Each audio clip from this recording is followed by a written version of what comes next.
Kia ora, Helen Brahms here, coming to you live from Surprise in Arizona. I hope you're all having a super fantastic sparkling day. Welcome to Before the Dirt Nap podcast number 1872, Decluttering Part 2.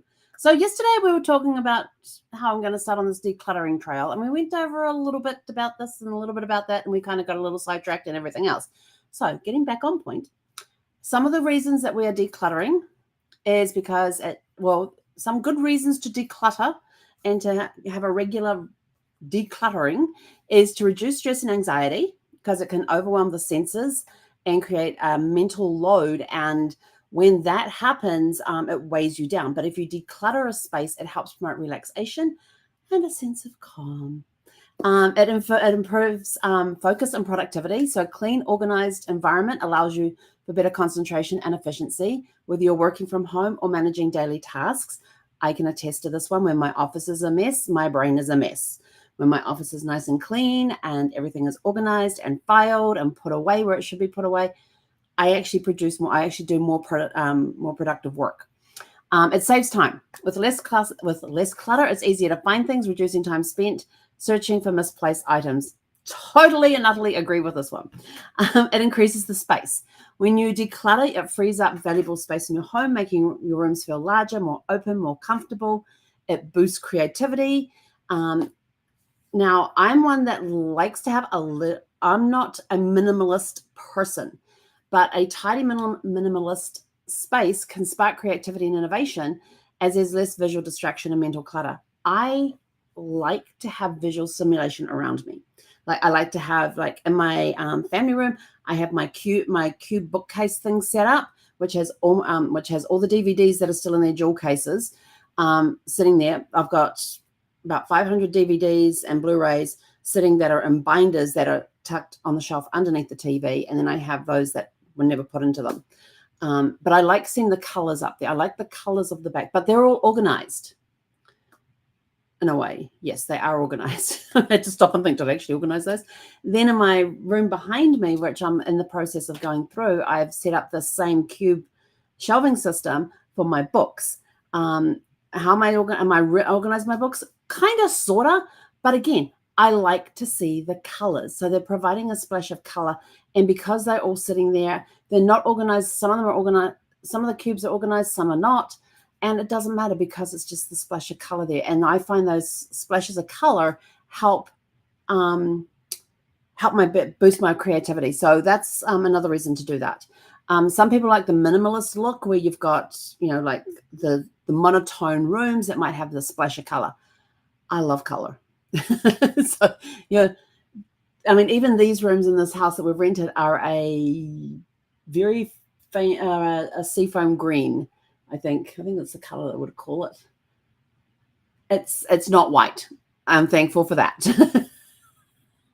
I get into trouble when I'm in places that are all white. Just ask actually you can't ask him, but Brad will tell you that he came home from work one day after we'd moved into our house back in Virginia.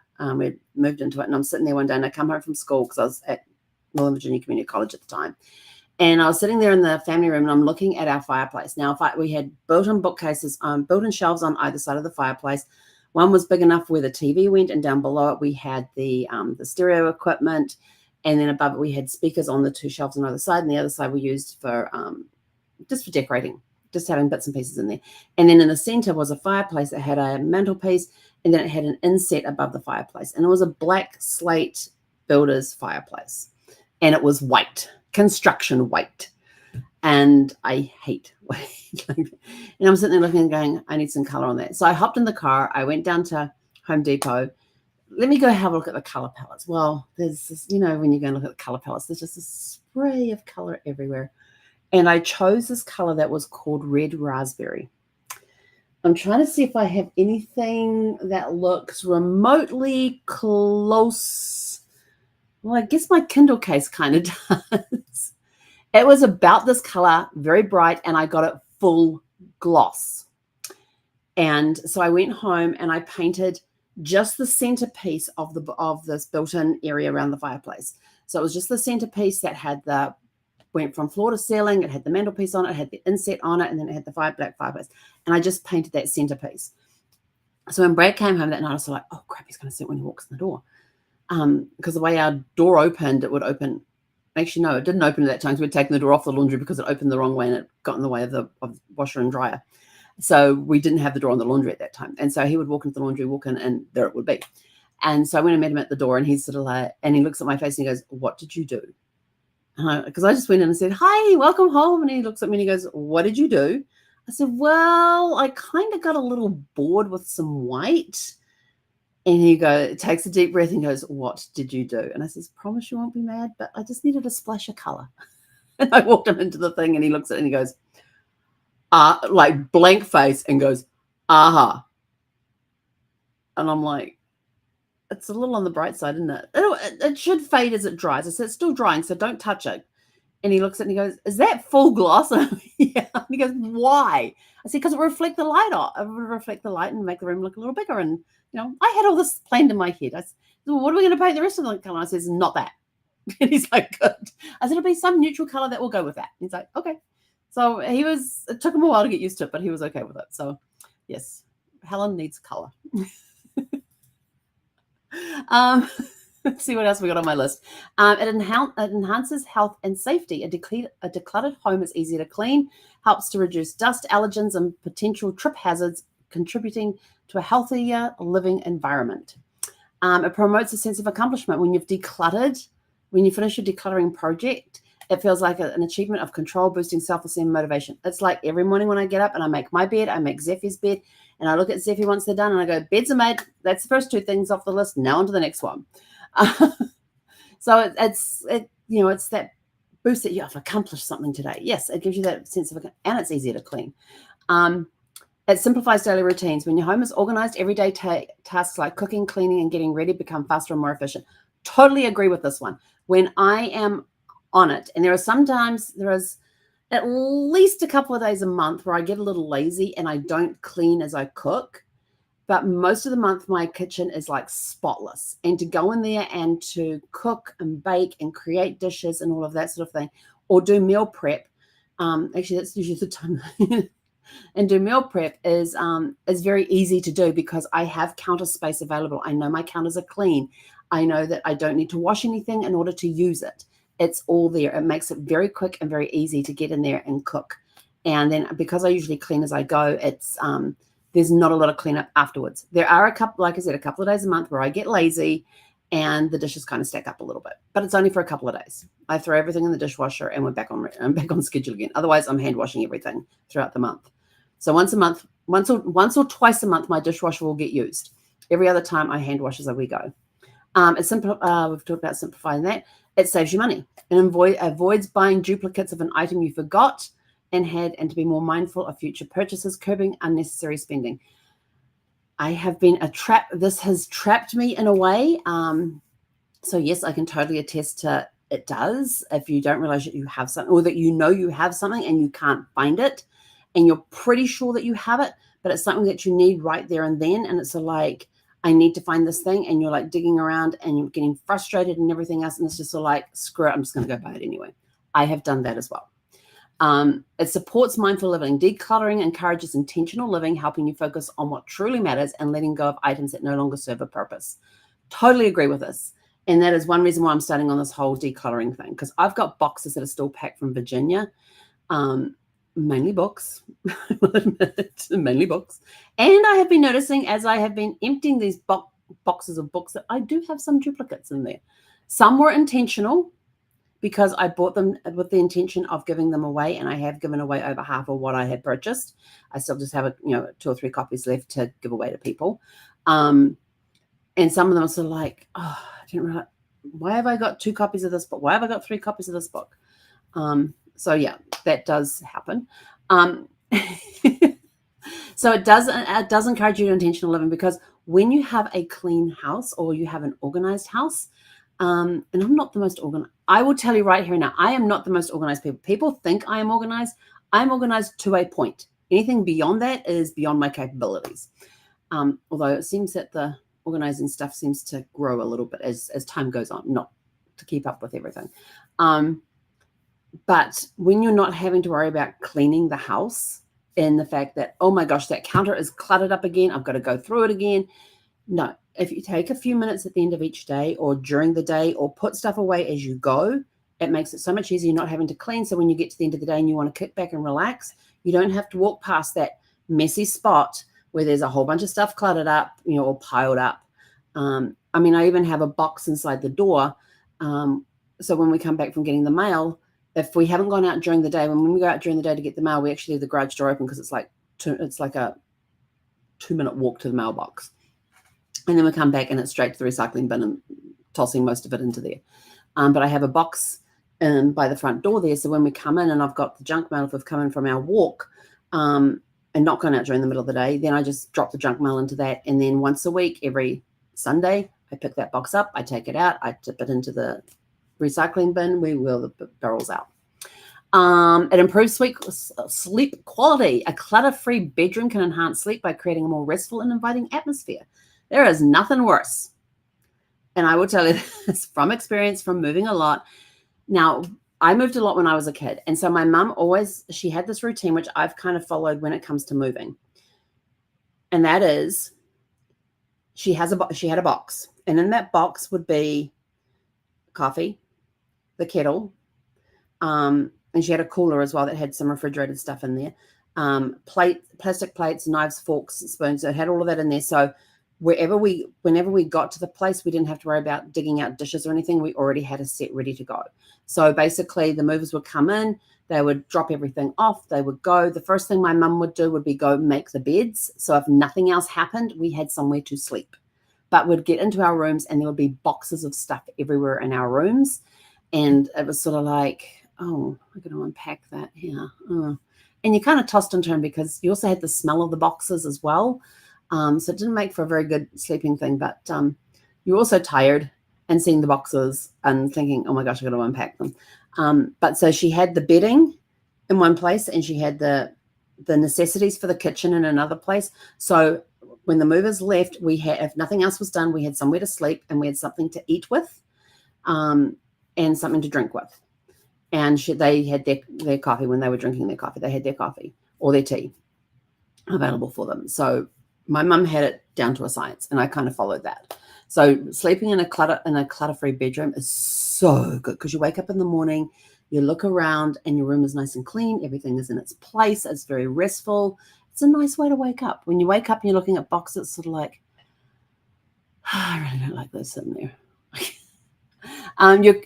When you let go of old items and possessions, you're creating space physically and mentally for new opportunities and experiences and ideas to come in. So you're inviting, physically and mentally, you are inviting new opportunities to come your way with new experiences, ideas. And I tell you, it is such, when I first moved into the RV, most of my stuff was in storage. I had very little in the RV, and it was great because it was very easy to clean. There wasn't a lot of clutter in there. It took us from when we started getting ready to break down the campsite to then get on the road, it would take me all of 30 minutes. In that 30 minutes, I would be putting away the stuff that was out on the counters that needed to be secured. I was making sure everything inside was in a secured place. Outside, I was emptying the black tank first, then the gray tank, and then putting the hoses away. I was making sure that our freshwater tank was full. What else did I do? Put all the hoses away for that. Disconnecting the power was one of the last things that I did outside. Making sure everything around outside was all picked up and cleaned and put away, that the trash was in the trash. And then we'd go inside and then do a double check inside. So I'd do 2 rounds around the vehicle, one in one way, one in the other way. So I'd do 2 walks around the vehicle to make sure everything was picked up and put away. Then we'd go inside, would start the engine. I would double check everything inside. Then I would pull the slides in because we had the slide on the driver's side, which was a very long slide. It was the whole living area. And then we had the one in the bedroom on the passenger side. Pull those in. Once those were in, I then went and pressed the button that would pull the pull the jacks up, pull the feet up, our stabilizing feet. Time's totally gone. I'd pull the feet up. I was putting the feet away. That's what I was doing. And then while that was occurring, I'm outside and I am walking around. Zephyr was already buckled in. I was outside walking around to make sure because I was also listening as well to hearing the feet go up. And the feet going up are these square thingies that had these big discs on it. It just helps stabilize the RV and balance it out a little bit and level it, the levelers. And so I'd go around, and when I heard the certain noise, then I would walk around looking down and making sure all the feet were all the way up. Because there are times that some of the feet would get stuck part way up, and other times they wouldn't go up at all. But on mine, I never had that issue. I had heard of these issues. So that was the thing that I did, walk around and check that. And I would also walk around and I'd look at the slides to make sure, are they all the way in? Did the awnings that were over the slides, did they roll up correctly? So I'm doing spot checking everything. I've got my little hammer in my hand. My dad taught me how to test the tires to make sure they didn't need air. And there's a certain sound, and you'll see truck drivers doing this. They'll walk around with like a thick stick in their hand, like a baton or something, and they whack the tires, and they're listening for a certain tone. And if that tone is perfect on all the tires, nobody needs any air. None of them need air. And so that would be one of the checks that I would do. And then once all the outside was all checked and everything, it was back inside, everything's all in, do a final walk through the RV. And this would all take 30 minutes. Sounds like it's taking forever, doesn't it? Do a quick walk through everything, make sure Zeffie's bed was between the two seats, that she was buckled in and she was ready to go.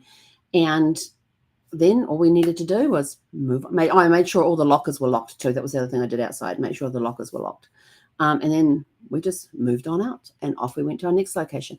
And so keeping things very simple, very organized in the RV made it very quick and easy to get out. When I had sat the RV in a place for 2.5 years, we got a little cluttered. It took a while before we could move the RV, because there had been so much clutter in the things, and things were just building up on surfaces. And that was one of the reasons that we moved out, was to get more space, because the work I was doing, I required more desk space. And I just had this little table. And so there was a lot of decluttering that went on before we moved out. So yes, creating space for new opportunities is a great thing. It fosters better relationships. So a decluttered space can improve communication and harmony in the home, reducing arguments over messes or disorganization. Yes, totally agree with that. So that's some of the benefits of decluttering. Where are we time-wise? Oh, we're doing good. Okay. So the other thing about decluttering is having a plan. You have to have a plan to do this. The first thing you're going to do is that you're going to walk around the home. You're going to tour the home. You're going to walk through each room, figure out, what is this room used for? What are the problems that are going on in this room? Set the priorities as to, do you want to start in the bedroom? Which bedroom do you want to start in? Do you want to start in the living room? Do you want to start in the kitchen, the family room, the office? Where in the house do you want to start? These things, my you had to know, if you know me, you know Post-it notes are going to be involved somewhere. Post-it notes are awesome for helping you declutter, because you can then mark things with, do I want to recycle that product? Do I want to recycle that item? Do I want to sell that item? Do I want to donate it? Do I want to give it to is it going to a family member if it's like an heirloom or something that you no longer want? Or is it something I'm going to keep? So you've got your little things, and these can come in handy for that. If you are going through boxes, putting a Post-it notes on the outside that might say, and this is doing a quick initial look, not actually sorting through anything. And it's like taking the Post-its, and you could even color code them, like red, this one needs to be sorted. You could red, it's pink, sorry. I cracked myself up. This box, the green is, we're recycling this entire contents of this box. It could be like a box that's got to be shredded. So that gets the green sticker on, because the green, once it's shredded, it's recyclable. You could do pink for, like, we really need to go through this box. So you could start color coding the boxes, come up with your own color coding scheme of what you're going to do with the boxes, put the stickers on there, and then even write on the stickers, and then even write on the Post-it notes what needs to be done with that particular box, or that bag, or that container, or that set of drawers. If you've got a craft room where you've got supplies in there, do you need to go through those supplies and things? So working through that process, categorize, start with your categories. When you're sorting, you're going to keep, donate, sell, recycle, or discard. Those are your 5 things. And by discard, it's either trash it or see if there's a family member that wants it. Then you go decluttering room by room. You could start like in the main bedroom, in the master bedroom, you could start going through the closet, remove everything. What is worn, seasonally, what is outdated, what are your favorite clothes? Like I was horrified. I looked in my closet the other day. I have so many t-shirts, all different colors, a ton of t-shirts. And I'm like, heck, where did all these come from? Then I had a suitcase that I brought home from my storage unit in San Diego one time when I closed out the storage unit there, and I opened it up and it was more t-shirts. There was half the bag was New Zealand themed t-shirts. The other half was travel related t-shirts. And I'm just like, oh, where am I going to put all those? So they're currently sitting on the floor in a pile at the moment. But, go through everything. Sort what is regularly worn, what is seasonal, what is outdated. If you're in two minds about it. So whenever I put stuff into, I should put a hanger down here with me. So whenever I put stuff into my closet, the hanger is always, so the hook is facing the wall. So you got it like this. This part is facing the wall. If you want to figure out if you wear something, put it in backwards so the hook is facing out. So if you're not sure if you got something that you're not sure if you want to keep it or not, put it so it's facing out so that the hook is facing out. And if that hook is like that still in 6 months' time, that's gone. It's a very simple technique. It works brilliantly. Go through your clothes too. Are there any clothes that need mending, that have holes in them, that can no longer be worn? I mean, I've got yoga pants up the wazoo, and I was putting a pair on the other day and noticed that there's down the seam of the leg on the inside on the thighs, that there's all these little holes appearing. I'm so like, yeah, and I looked at my shelf and there's all these other yoga pants. Right, you guys are gone. Evaluate the furniture and that's in your room. And this is any room that you go into, you're going to be evaluating the furniture in the room. Is it functional? Is it needed? Is it damaged in any way? Is it damaged beyond repair? Do you really need it? Sort through personal items that are in like nightstands and dressers or underbed storage. This is in any room. So this is what you can do. If you've got a guest room, go through, is there anything, is this a dual purpose room? Is it just a guest room? Do you have stuff hiding in the closet just to get it out of sight? What's the stuff in the closet? Let's clear it out of there. I personally like headboards that have bookcases on them rather than having side tables. And the reason I like that is because it's easier to reach stuff. So I like having the bookcases because then you also it gives you more space in the room if you have a headboard that has a bookcase on it, because I actually had a really cool one back east, and sorry, not sure what that was, and it had 3 cubbies. In the middle cubby, I had books there that I thought that guests might like, just like the book of Do Penguins Have Knees? And it's just got funny little things like that, and they're just little fun facts to know and that sort of stuff. So it's just little short read books type of thing, just fun books to read. And then I had the other sides were empty, so that then if I had guests staying, they could have a bottle of water in there. There could be a book that they're reading. They could have their own little alarm clock, although I had an alarm clock sitting on top. I had bed lamps sitting on top. It made it so much easier and cleaner, and I didn't have to worry about end tables. So I love bookcase headboards that have bookcases or shelves on them that can be used. So go through, declutter. If it's a dual purpose room, go through and declutter whatever's in there. If you've got a craft room, wonder who has a craft room around here. Go through. Is there anything that you no longer need? Is there crafts do you have supplies for crafts that you no longer do? Is there stuff that you can donate? Is there projects that you have in there that you can donate? Like me with my chemo blankets and my preemie hats and stuff. It's probably time to ship some of those off. So gotta go in and find them and ship them out. And then what other craft stuff do I have that I no longer use? And get rid of those. Like I'm getting rid of my overlocker that's still sitting in the original box. It's never been opened. Purchased it, more than 14 years ago. Actually longer than that, probably about 18, 19 years ago. Never used it. And so it's still in its original box. So that will be one thing that definitely gets sold, because I'm not doing the amount of sewing that I used to do. In my office here, go through the office supplies. What do you need? What do you not need? Do you have tech gadgets that you no longer use? Is there paperwork going through your files? Is there paperwork that you can now legally dispose of? And there is a list, and I'll have to find it, but there is a list that tells you what documentation you need to keep for the IRS and how long you need to keep it for. There's some documentation that you will never get rid of, that you'll never get rid of. There's other documentation that you can keep for 7 or 10 years, and then there's other ones that you can keep for 5 years and things like that. And there are lists around. Just Google them, you'll find them. If you've got kids' rooms, go through their toys. Oh, she's over there. If you've got pets or kids, go through their toys. Are there toys that are damaged that they no longer play with? Maybe it's time to toss them.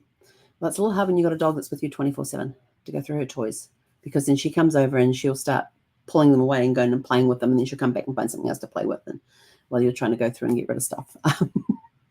It's a very fun thing to do.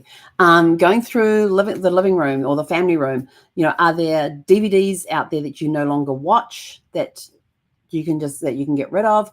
Go through your books. Are there magazines that you need to get rid of? Is the furniture, is it still in good order? Is there any repairs that need to be done? Look at these sorts of things. In the kitchen, go through your pantries. And I will tell you this, there are times when, and I'm sure we have all done this at times, where you're going through your pantry looking for something. And you go, oh, I've got a can of blah, blah, blah, blah. You turn it over and go, oh, that expired a couple of years ago. What else is expired? And instead of cooking dinner, you start going through, looking at all your cans and everything, what's expired. So this is a time to go through your pantry, look at all your canned foods. Are they still good? Do you have any unused appliances that you haven't used in eons? Do you have any duplicate kitchen tools that you could probably get rid of, help minimize things down? I like to have several of the flipper spatulas. I like to have several of those on hand, because there's times that when I'm cooking different things, I need multiples of them. But are there other duplicate tools that I can get rid of? Keeping your countertops clear as possible is always good. It's a good health thing to do as well. In your bathroom, go through your cabinets and your drawers and find expired toiletries. And yes, toiletries will expire. Is there any old medications in there you need to get rid of? Sometimes check with your local pharmacy about how to get rid of some of the old medication that you might have, including things with needles. There are programs out there. I know that when I was living in Virginia, when I was living in San Diego, we had to go to the local sheriff's office, and they had these deposit boxes that you could put syringes in. And I still had a whole bunch of stuff from Brad that were syringes. And I got there, and their thing was like full. And this woman comes in, she says, are you here to drop off some syringes? I said, yes. She says, just bring them on in here, and took them all in. She gave me the paperwork I had to fill out, and then she took them behind the counter with her and all that sort of stuff. And I also had in there a lot of his medications from when he was on chemo and everything else, and the morphine and all of that sort of stuff was in there as well. So all of that I was able to take to the sheriff's department, and they had a program to get rid of it all. You'll have to look for your own area to find out what you need to do. Do you take it to a pharmacy? Is there a sheriff's office? Is there a place that you can drop it off, where you can do drop-offs and things like that? But you go through, look for excess towels. How many towels do you have? How many towels do you need? And then organize your daily items that are for easy access, so you're not having to go digging through and everything else. So the other thing is look through your sentimental items like photographs, memorabilia, personal keepsakes. Create memory boxes. If you've got photos and stuff that can be scanned, or you've got old VHS tapes, or you've got VHS tapes or DVDs, and you want to preserve what's on them, contact me about a program that's called Forever. It's an online, it's a cloud storage base, and you own the cloud space that your stuff is stored in. And there's places that there's boxes that you can get that you can put the stuff in. You send it off, they scan it all for you, and they upload it into your account for you. So if there's stuff like that you want stored, let me know. Then it's organizing, going into the garage. What tools do you have in there that you no longer use? What materials do you have in there that you have no use for? Are there tools in there that need to be gone because they're broken and they've just been shoved in a drawer somewhere? So you go through and clear out the garage. Is there seasonal stuff that's out there, like holiday decorations or, mainly decorations? Because are they all stored in different boxes? Are they easy to get to for those that need to get to them? That's another what's going on my list. So it's looking through what is in your garage and organizing it and making it so it's easy to find things. Do you have a surplus of chairs or something? I know I have I have a huge pile of those foldable chairs that go into those bag pouch things, and I'm sort of like, yeah, I'm getting rid of most of those. So just go through everything and pick up. And if you've got a whole bunch of stuff like furniture and everything else, find if there's a charity that will come by and pick up everything that you're donating to them. Schedule a yard sale, or use any of the apps available for selling some of the stuff that you want to get sold. And make sure that if you're getting rid of any electronics, that you do it, that you recycle it properly according to your county's ordinances. Is that the right word? I don't know. And then have a maintenance plan. Like I have told myself, I'm not allowed to buy any more. I'm not allowed to buy any stuff unless it's essential. Like essential stuff is toiletries and food. I think that's it. Toiletries and food. That's my list of essentials. So it's, as far as books go, yes, there'll probably be electronic more than physical. Although if it's a book for the book of the club, for our Love to Read book club, which you can join over here, then yeah, that's kind of essential to have. But if it's a book, but then I like to annotate in books, so yeah, that's a little difficult when it's not your book. But it's starting to it's starting to get rid of stuff. You can see these here. There's 2 boxes there. There's another 2 boxes over there. These 2 boxes here, everything in there is to be shredded. So I've got boxes like that are around the house that I'm going to pull together, and then I'll call a shredding service to come in and pick them up. And that way I don't have to sit there for hours with my shredder. I actually have 2 shredders and just have them going. And around here, we're not allowed to, for our recycling, we're not allowed to bag anything. So it means that I have to take the bin from the bottom of the shredder. I then have to take it out my recycling bin, tip it in there, and hopefully when I put it out, it's not a windy night, so it gets blown around the neighborhood. But yeah, most places where I've been recycling shredders, they want you to put it in a plastic, put a liner in there. When it's full, take the liner out, tie it off, and put it in the recycling. Here, no, they don't want anything bagged. If it's bagged, it gets trashed, not recycled. But yeah, I've got boxes like these that are old files that need to be shredded. So yeah, I'm going to collect them into one area, and then from that one area, I'm going to then find a shredding service that can come and pick them all up and shred them. And some of them will bring like a truck, and some of the shredding trucks have a chute on the side that they put the files into, and they get shredded as they go into the back of the truck. And then there's shredding services that will come to your house, and they bring the industrial size shredders, and they will do the shredding for you right there at your place for you, and put it on the recycling bin for you. So there's lots of different services out there that you can use. So that is my stuff on decluttering part 2. It's more informative than part 1 because part 1 I was all over the place. Part 2 I'm a little more organized tonight. So with that, if you have any hints and tips for decluttering, please put them in the comments for us. We'd love to read. We'd love to read the comments, and I keep forgetting to hit the chat button. Oh, there it is. There's the chat button. Okay. I keep forgetting there's a chat button on the side here. So without further ado, I'm out of here. I got a DOG that I'm going to take for WALK, and I'm surprised she's not at the window because there's kids walking past right now. And usually if there's kids walking past, she's got her front paws up there and she's looking and watching. She's asleep under the curtain behind me. So go out, have a super fantastic sparkling evening. Enjoy decluttering. I am on fire for this project. Although I was going to start today, and I walked around the house and I'm sort of like, where do I start? And then I made a list of how to do room by room and go through and work out what I want to do. And I know that there's stuff like my speakers, my stereo equipment that I know I'm not going to use anymore. I know that that's a good place to start. And so now I'm going to be walking around taking photographs, pulling stuff out of boxes to take photographs of them so I can put them up online and that sort of thing. So we will keep you apprised of how the decluttering is going. Yeah, it's going to be, I'm done. I'm downsizing all my stuff, and I've had enough of boxes, and yeah, I just want to get rid of all the boxes. But I have a plan in mind for a lot of stuff. So we'll see how that goes, and I'll keep you guys posted. Go out.